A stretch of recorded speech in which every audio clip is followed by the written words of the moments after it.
ನಮಸ್ಕಾರ. ಮಾರ್ನಿಂಗ್ ಬೈಟ್ಸ್ಗೆ ಸ್ವಾಗತ. ಇವತ್ತಿನ ವಿಷಯ,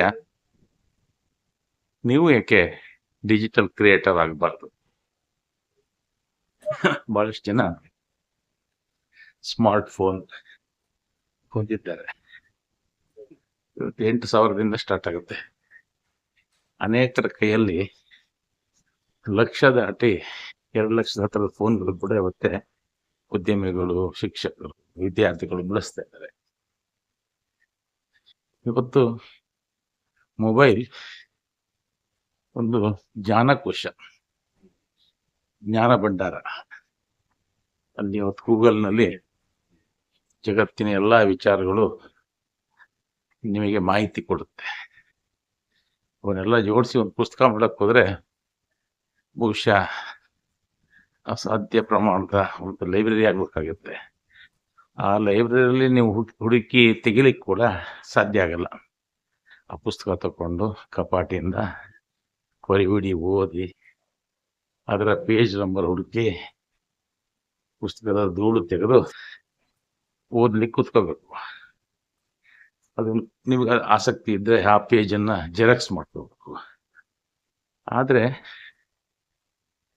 ನಮ್ಮ ಮೊಬೈಲ್ ಫೋನ್ಗಳಲ್ಲಿ ಗೂಗಲ್ ಎಂಥ ಅವಕಾಶ ಕೊಟ್ಟಿದೆ ಅಂದರೆ, ಕ್ಷಣ ಮಾತ್ರದಲ್ಲಿ ನೀವು ವಿಶ್ವದ ಯಾವುದೇ ಭಾಷೆನಲ್ಲಿ ಮಾಹಿತಿ ಕೇಳಿದ್ರು ಮಾಹಿತಿ ಕೊಡ್ತಿದೆ. ಇಂತಹ ಒಂದು ಮೊಬೈಲಲ್ಲಿ ಏನೇನಿದೆ? ಕ್ಯಾಮ್ರಾ ಇದೆ, ವಿಡಿಯೋ ಕ್ಯಾಮ್ರಾ ಇದೆ, ಟೇಪ್ ರೆಕಾರ್ಡರ್ ಇದೆ, ರೆಕಾರ್ಡರ್ ಇದೆ,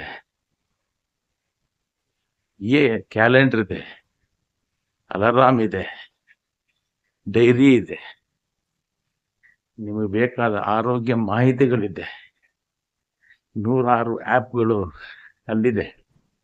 ಬ್ಯಾಂಕಿಂಗ್ ಮಾಡ್ಬೋದು, ಬ್ಯಾಂಕ್ ಪಾಸ್ಬುಕ್ ಇದೆ, ನಿಮಗೆ ATM ಟೈಪ್ ಇದೆ.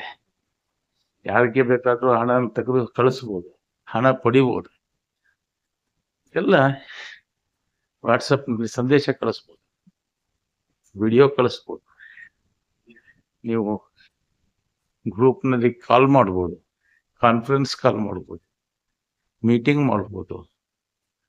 ಇದು ಇವತ್ತಿನ ದೊಡ್ಡ ಮಾಧ್ಯಮಗಳ ಸಂವಹನದ ಕ್ರಾಂತಿ, ಈ ಮೊಬೈಲ್. ನೀವು ಮೊಬೈಲ್ ಸುಮ್ಮನೆ ಇಟ್ಕೊಂಡು ಬರೀ ಅದರಲ್ಲಿ ರೀಲ್ಸ್ ನೋಡಿದ್ರು, ಸಿನಿಮಾ ನೋಡಿದ್ರೆ ಅಷ್ಟೇ ಆಗಲ್ಲ. ಆ ಮೊಬೈಲ್ ಸಿನಿಮಾ ಥಿಯೇಟರ್ ಕೂಡ ಹೌದು. ಆದರೆ ನೀವು ಮೊಬೈಲಲ್ಲಿ ಇವೆಲ್ಲ ಸದಾವಕಾಶಗಳ ಜೊತೆಗೆ ನೀವು ನಿಮ್ಮ ಮೊಬೈಲನ್ನು ಬಳಸ್ಕೊಂಡು ಏನಾದರೂ ಒಂದು ಮಾಡಿ. ಅಂದರೆ ಮಾಹಿತಿ ಕೊಡಿ. ನಿಮ್ಮ ಬಾಲ್ಯದ ಅನುಭವ ಬರೀ ದಿನ ಒಂದೊಂದು, ನಂತರದರ ಇಲ್ಲಿ ತನಕ ನಿಮಗೇನು ವಿಶೇಷವಾಗಿ ಕಾಣ್ತು. ಕೆಲವು ಸಂದರ್ಭಗಳು ಜೀವಮಾನದಲ್ಲಿ ನಾವು ಮರೆಯಲಾರದಂಥ ಒಂದು ಘಟನೆಗಳು ನಡೆದಿರುತ್ತೆ, ಅದನ್ನು ಬರೀರಿ. ನಿಮ್ಮ ಹತ್ರ ಇರೋ ಫೋಟೋಗಳನ್ನೆಲ್ಲ ಸೆಲ್ ಫೋನಲ್ಲಿ ಅಪ್ಲೋಡ್ ಮಾಡಿ ಇಟ್ಕೊಳ್ಳಿ. ಆ ಫೋಟೋಗಳನ್ನು ಹಾಕಿ, ಬಾಲ್ಯದ ಫೋಟೋ ಹಾಕಿ, ಬಾಲ್ಯದ ಗೆಳೆಯರ ಫೋಟೋ ಹಾಕಿ, ಬಾಲ್ಯದಲ್ಲಿ ನಿಮ್ಮ ಕುಟುಂಬದವ್ರ ಫೋಟೋ ಹಾಕಿ. ಅದಕ್ಕೆ 10 ವರ್ಡ್ ಬರೀರಿ. ಇವತ್ತು ಅಲ್ಲೂ ಕೂಡ ನೀವು ಮಾತಾಡ್ತಾ ಹೋಗಿದ್ದು ನಮ್ಮ ಸ್ಕ್ರೀನ್ ಮೇಲೆ ಅಕ್ಷರ ಆಗಿ ಬರುವಂಥ ಆ್ಯಪ್ಗಳು ಕೂಡ ಇದೆ. ಹಾಗಾಗಿ ನೀವು ಬಹಳ ಸುಲಭವಾಗಿ ಸೆಲ್ ಫೋನ್ಗಳನ್ನು ಇಂತಹ ಚಟುವಟಿಕೆಗಳಿಗೆ ನೀವು ಮೀಸಲಿಡ್ಬೋದು. ಇನ್ನು ಹೆಚ್ಚಾಗಿ ಇವತ್ತು ಡಿಜಿಟಲ್ ಕ್ರಿಯೇಟರ್ಗಳ ಹೆಸರು ಕೇಳ್ತೀರ. ಡಿಜಿಟಲ್ ಕ್ರಿಯೇಟರ್ ಆಗೋದು ಬಹಳ ಕಷ್ಟ ಏನಲ್ಲ. ನಿಮ್ಮ ವಿಡಿಯೋಗಳು ಇಷ್ಟು ವಿಡಿಯೋ ಇರಬೇಕು, ನಿಮಗೆ 60,000 ನಿಮಿಷದ ವೀಕ್ಷಕರಾಗಬೇಕು, ಮತ್ತು ನಿಮಗೆ 5,000ಕ್ಕಿಂತ ಹೆಚ್ಚಿನ ಫಾಲೋವರ್ಸ್ ಆಗಬೇಕು. ಇದು ಕೆಲವರಿಗೆ ಬೇಗ ಆಗ್ತದೆ, 1 ತಿಂಗಳು 2 ತಿಂಗಳಲ್ಲಿ ಆಗುತ್ತೆ. ಅವರ ಕಂಟೆಂಟ್ಗಳು ಅಂದರೆ ವಿಷಯ ಹೆಚ್ಚು ಆಕರ್ಷಣೆ ಆಗುವಂಥ ವಿಷಯಗಳಿದ್ರೆ ಅದು ಬೇಗ ಆಗುತ್ತೆ. ಇದಕ್ಕೆ ಉದಾಹರಣೆ ನಮ್ಮೂರಿನ ಹಿರಿಯ ಗೆಳೆಯರಂತ ಗಣೇಶ್ ಸಾಹೇಬ್ ಇದ್ರು, ಅವರಿಲ್ಲ ಈಗ. ಅವ್ರ ಮಗ ಅವ್ರ ರೀತಿನಲ್ಲೇ ಸಮಾಜದ ಒಂದು ಓರೆಕೋರೆಗಳಂತಿದ್ದಂಥ ಸಮಾಜ ಸೇವಕರಾಗಿದ್ದಾರೆ. ಜಿಯಾವುಲ್ಲಾ ಬಹುಶಃ ಅವರು ಒಂದು ತಿಂಗಳಲ್ಲೇ ಈ ನಾರ್ಮ್ಸ್ನೆಲ್ಲ ದಾಟಿದ್ರು.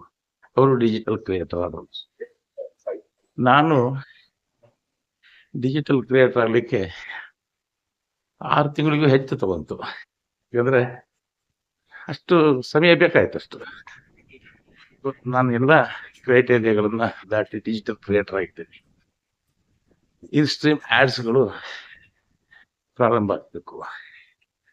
ಆ ಇನ್ಸ್ಟ್ರೀಮ್ ಆಡ್ಗಳು ಪ್ರಾರಂಭ ಆದಾಗ ಗೂಗಲ್ ಏನ್ ಮಾಡುತ್ತೆ, ಆಡ್ ಜಾಹೀರಾತುಗಳಿಗೆ ಹಣ ಪಡೀತದೆ. ಅನೇಕ ಉತ್ಪನ್ನಗಳು ಅವ್ರಿಗೆ ವ್ಯವಹಾರದ್ದು. ಆ ಜಾಹೀರಾತುಗಳನ್ನ ನಮ್ಮಂತ ಡಿಜಿಟಲ್ ಕ್ರಿಯೇಟರ್ ಇದರಲ್ಲಿ ಹಾಕಿ ಪ್ರಾರಂಭ ಮಾಡುತ್ತೆ.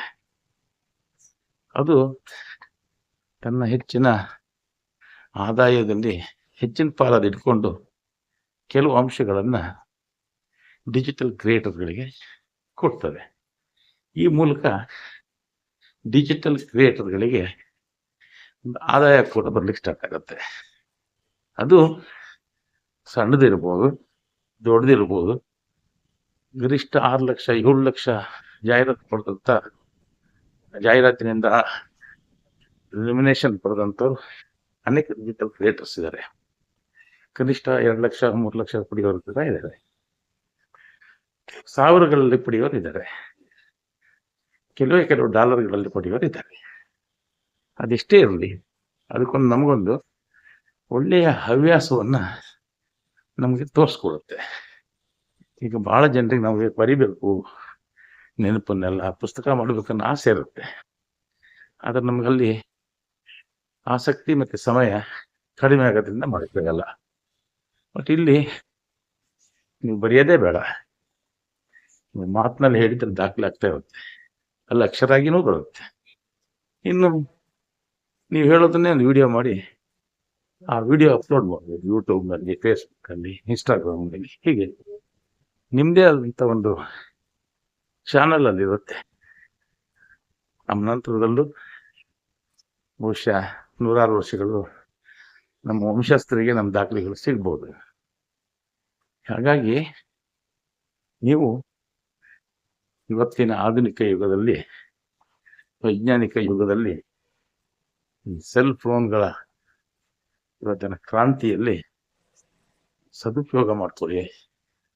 ನೀವು ಅದನ್ನ ಬರೀ ಕೇವಲ ಇನ್ನೊಬ್ಬರ ರೀಲ್ಸು, ಸಿನಿಮಾ, ಆಮೇಲೆ ಯಾರಿಗೋ ಟ್ರೋಲ್ ಮಾಡೋರಿಗೆ ಮಾತ್ರ ನೀವು ಪ್ರೇಕ್ಷಕರಾಗ್ಬೇಡಿ, ವೀಕ್ಷಕರಾಗ್ಬೇಡಿ.